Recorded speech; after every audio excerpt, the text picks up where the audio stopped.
दोस्तों हम इंडियंस के लिए जब भी इन्वेस्टिंग की बात आती है तो दो ऑप्शन ऐसे हैं जिसमें लोग आंख बंद करके ट्रस्ट करते हैं। एक है रियल एस्टेट और दूसरा है गोल्ड।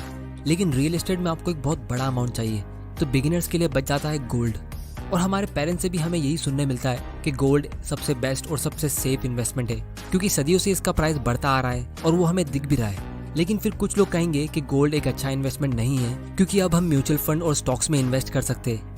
फिर कुछ लोग कहेंगे नहीं, स्टॉक्स में तो पैसा डूबने का डर होता है, लेकिन गोल्ड में तो कभी पैसा डूब ही नहीं सकता। तो फिर सच क्या है? क्या गोल्ड सच में एक अच्छा इन्वेस्टमेंट है? बाकी दूसरे इन्वेस्टमेंट्स के मुकाबले जैसे स्टॉक्स और म्यूचुअल फंड के कंपैरिजन में गोल्ड कैसा परफॉर्म करता है, और फ्यूचर में गोल्ड हमें कितना प्रॉफिट दे सकता है? तो दोस्तों इन सारे सवालों का जवाब आपको इस वीडियो में मिलेगा, और ये जवाब मैं हमेशा की तरह एकदम डिटेल्ड और सिंपल लैंग्वेज में दूंगा। तो अगर आपने ये वीडियो एंड तक देख लिया तो मैं गारंटी के साथ कह सकता हूँ कि आपको इस एक वीडियो से बहुत सारी आई ओपनर चीज़ें सीखने मिलेगी, और इस एक वीडियो से आपकी फाइनेंशियल नॉलेज काफ़ी ज़्यादा इंप्रूव होगी। तो सबसे पहले हम ये समझते कि ये पीले पत्थर के पीछे लोग इतना पागल क्यों है, मतलब ये सोना इतना महंगा क्यों होता है। तो दोस्तों नो डाउट ये दिखने में बहुत खूबसूरत, चमकदार और एकदम अट्रैक्टिव होता है, लेकिन इसके अलावा और भी दूसरी वजह है जिसकी वजह से गोल्ड का प्राइस इतना बढ़ता है।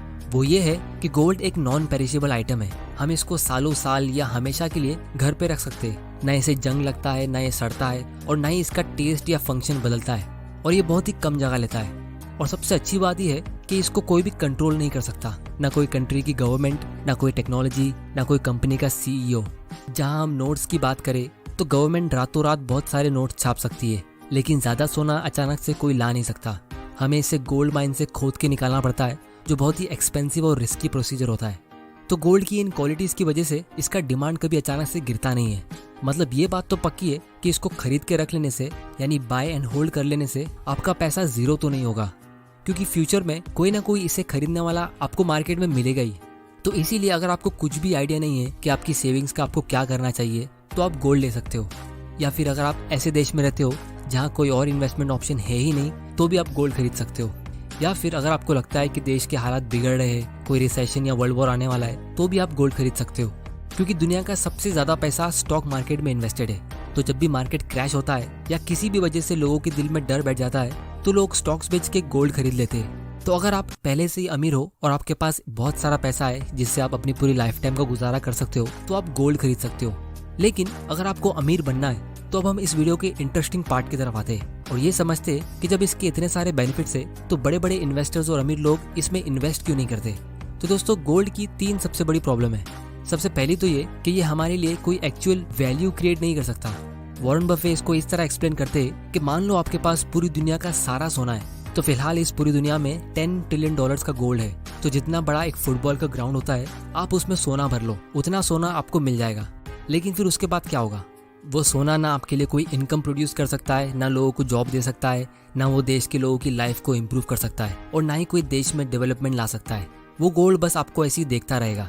और इसीलिए वॉरेन बफे कहते हैं, I have no views as to where the gold will be in the future, but one thing I can tell you is that it will not do anything between now and judgement day. मतलब वो सोना आपको बस देखता रहेगा और आपके लिए कुछ काम नहीं करेगा।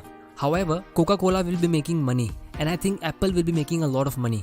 And it's a lot better to have a goose that keeps on laying eggs than a goose that just sits there and needs insurance and storage and a few costs like that. जिसका मतलब ये है कि अगर आपको अपने खर्चे के लिए पैसा चाहिए, तो आपको सोना बेचना पड़ेगा, उसका एक हिस्सा सेल करना पड़ेगा। लेकिन अच्छी कंपनी से आपको डिविडेंड्स मिलता है, जिसे आप शेयर्स को होल्ड करते हुए भी अर्न कर लेते हो। तो आपका इन्वेस्टमेंट भी ग्रो होता है और आपकी इनकम भी ग्रो होती है, जैसा मैंने ये वाले वीडियो में एकदम डिटेल में एक्सप्लेन किया है। और कंपनी से लोगों को जॉब्स मिलते हैं, लोगों का लाइफस्टाइल इंप्रूव होता है, देश की तरक्की होती है, वगैरह वगैरह। इसीलिए वॉरेन बफे कंपनीज को प्रीफर करते हैं, मतलब स्टॉक्स खरीदना प्रीफर करते हैं। और क्योंकि ये कोई वैल्यू क्रिएट नहीं कर रहा है, तो लोग इसमें तभी इन्वेस्ट करते हैं जब लोगों के दिल में डर पैदा होता है। लेकिन अगर हम स्टॉक्स की बात करें, तो ऐसी बहुत सारी कंपनीज है जिनका डिमांड हमेशा रहता है, फिर चाहे मार्केट क्रैश हो या नहीं। वो कंपनीज कंटिन्यूसली ग्रो होती रहती है और उनका प्राइस इतना फ्लक्चुएट भी नहीं होता है। जैसे आप गूगल का प्राइस देख सकते हो या फिर माइक्रोसॉफ्ट का प्राइस देख सकते हो।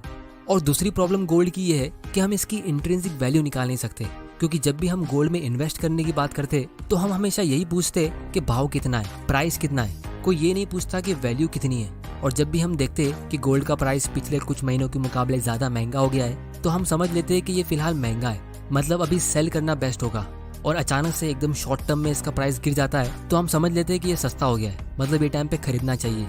तो ये एक टिपिकल टेक्निकल एनालिसिस होता है कि आप इसका पिछले कुछ दिनों का प्राइस का चार्ट देख के एनालाइज कर रहे हो कि आपको खरीदना चाहिए कि नहीं। लेकिन इन्वेस्टिंग की दुनिया में ये प्राइस और वैल्यू दोनों अलग चीज होती है। इसीलिए जो वैल्यू इन्वेस्टर्स होते हैं वो गोल्ड में इन्वेस्ट नहीं करते, क्योंकि वो इसका इंट्रिंसिक वैल्यू निकालेंगे तो निकाले कैसे। जिस तरह बॉन्ड से आपको इंटरेस्ट मिलता है, स्टॉक से आपको डिविडेंड या कैश फ्लो मिलता है और रियल एस्टेट से आपको रेंट मिलता है, जिससे हम उस इन्वेस्टमेंट की इंट्रिंसिक वैल्यू निकाल सकते हैं। लेकिन गोल्ड में ऐसा कुछ भी नहीं है। गोल्ड में आपके पास सिर्फ एक ही डेटा अवेलेबल है, वो है उसका हिस्टोरिक प्राइस। और अगर आप गोल्ड पे थोड़ा रिसर्च करोगे तो आपको पता चलेगा कि इसका प्राइस सबसे ज्यादा रिसेशन और मार्केट क्रैश के टाइम पे ही बढ़ता है, जिसको कोई भी प्रिडिक्ट नहीं कर सकता। और तीसरी सबसे बड़ी प्रॉब्लम ये है कि ये उतना ज्यादा रेट से ग्रो हो ही नहीं सकता, क्योंकि अगर आप इंडिया का पिछले 40 साल का डेटा चेक करोगे तो आपको पता चलेगा कि गोल्ड सिर्फ 8 से 10% के रेट से ग्रो हुआ है, जैसा कि आप यहाँ पे देख सकते हो। और पिछले एक साल में कोरोना वायरस की वजह से गोल्ड का जो प्राइस इंक्रीज हुआ है, हमने वो भी इस डेटा में काउंट किया है। फिर भी इसका लॉन्ग टर्म रिटर्न 10% के नीचे ही है। और अगर हम रियल रिटर्न्स की बात करें तो आपको पता चलेगा कि इंडिया में 8% का तो इन्फ्लेशन रहा है। मतलब महंगाई को एडजस्ट करके गोल्ड ने हमें सिर्फ 1 या 2% का रिटर्न दिया है, क्योंकि हम ना चाहते हुए भी इन्फ्लेशन टैक्स पे करते ही है। ये चीज के बारे में मैंने लास्ट वीडियो में बहुत डिटेल में एक्सप्लेनेशन दिया है, इसका लिंक मैं नीचे डिस्क्रिप्शन में डाल दूंगा। तो एक्चुअली में अगर आप गोल्ड में लॉन्ग टर्म के लिए इन्वेस्ट करते हो तो आप कुछ भी प्रॉफिट नहीं कमा रहे हो। इसीलिए अगर आप पहले से ही अमीर हो तो ये गोल्ड आपको अमीर रख सकता है, लेकिन अमीर बना नहीं सकता। और इसका सिंपल प्रूफ ये है कि आपको दुनिया में एक भी आदमी ऐसा नहीं मिलेगा जो कहेगा कि वो गोल्ड में इन्वेस्ट करके अमीर बना है। आपको ऐसे बहुत सारे लोग मिल जाएंगे जो रियल एस्टेट में इन्वेस्ट करके अमीर हुए हैं या फिर स्टॉक्स में इन्वेस्ट करके अमीर हुए हैं, लेकिन गोल्ड से इन्वेस्ट करके अमीर हुए लोग आपको कभी नहीं मिलेंगे। और आज की तारीख में जितने भी लोग फोर्ब्स 500 रिचेस्ट मैन की लिस्ट में है, वो सब बिजनेस ओनर्स है, यानी स्टॉक ओनर्स। क्योंकि लॉन्ग टर्म में 10% और 15% में जमीन आसमान का फर्क पड़ता है। यूएसए की एप्पल कंपनी 40 साल में ही 0 से लेकर $2 ट्रिलियन की कंपनी बन गई है। और जिस रेट से ये कंपनी ग्रो हो रही है, इसको मुश्किल से सिर्फ 10 साल लगेंगे $10 ट्रिलियन तक पहुंचने के लिए, कंपाउंडिंग के पावर की वजह से। मतलब जितना गोल्ड पूरी दुनिया में है, उतनी वैल्यूएबल ये एप्पल कंपनी हो जाएगी। और ये सिर्फ एक कंपनी है यूएसए की।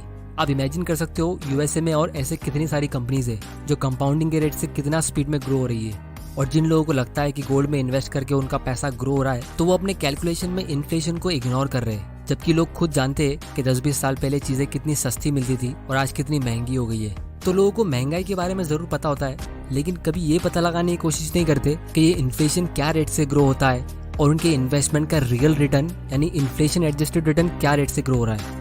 अब दोस्तों यहाँ पे कुछ लोग कहेंगे कि पिछले 2 साल में गोल्ड ने हमें बहुत अच्छा रिटर्न दिया है, लेकिन दोस्तों आप लोगों को अपने आप से कॉमन सेंस क्वेश्चन पूछना चाहिए कि क्या आप इसमें सिर्फ 2-3 साल के लिए इन्वेस्ट करोगे या फिर एक्चुअल वेल्थ क्रिएट करने के लिए करोगे।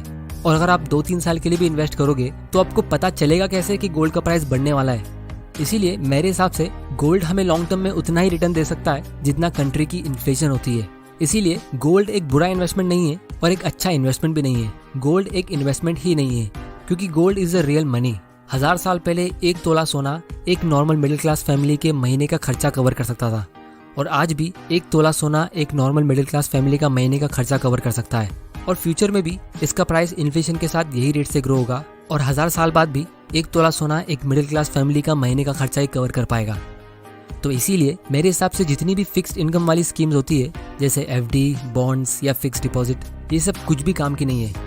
फाइनेंशियल इंडस्ट्री के लोग आपसे कहेंगे कि आपको अपना पोर्टफोलियो स्टॉक्स और डेट फंड्स में डिवाइड करके रखना चाहिए, मतलब थोड़ा पैसा इक्विटी फंड्स में और थोड़ा डेट फंड्स में, ताकि आपका पोर्टफोलियो मार्केट क्रैश के बीच में स्टेबल रह सके। लेकिन वो ये इसीलिए कहते हैं ताकि आप उनकी स्कीम्स में इन्वेस्टेड रहो, क्योंकि अगर आपको डाइवर्सिफाई करना ही है तो सही तरीका ये होगा कि आप गोल्ड और स्टॉक्स में अपने पोर्टफोलियो को डिवाइड करो। क्योंकि लॉन्ग टर्म में गोल्ड तो आपको वैसे भी 7-8% का रिटर्न दे ही रहा है, लेकिन अगर बीच में कभी मार्केट क्रैश होता है तो आपको 7-8% से भी ज्यादा रिटर्न मिल सकता है, क्योंकि मार्केट क्रैश के बीच गोल्ड का प्राइस 40-50% ऊपर निकल जाता है। लेकिन एफडी और डेट फंड्स में आपको वही 6 से 7% का इंटरेस्ट मिलेगा, उससे ज्यादा आपको मिल ही नहीं सकता।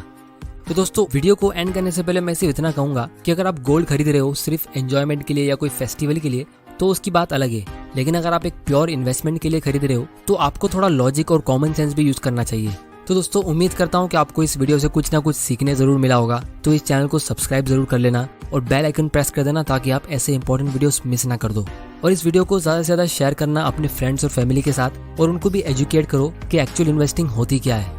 वीडियो पसंद आया तो इसे लाइक करो, नहीं पसंद आया तो डिसलाइक करो। आपका वैल्यूएबल टाइम देने के लिए thank you and good bye.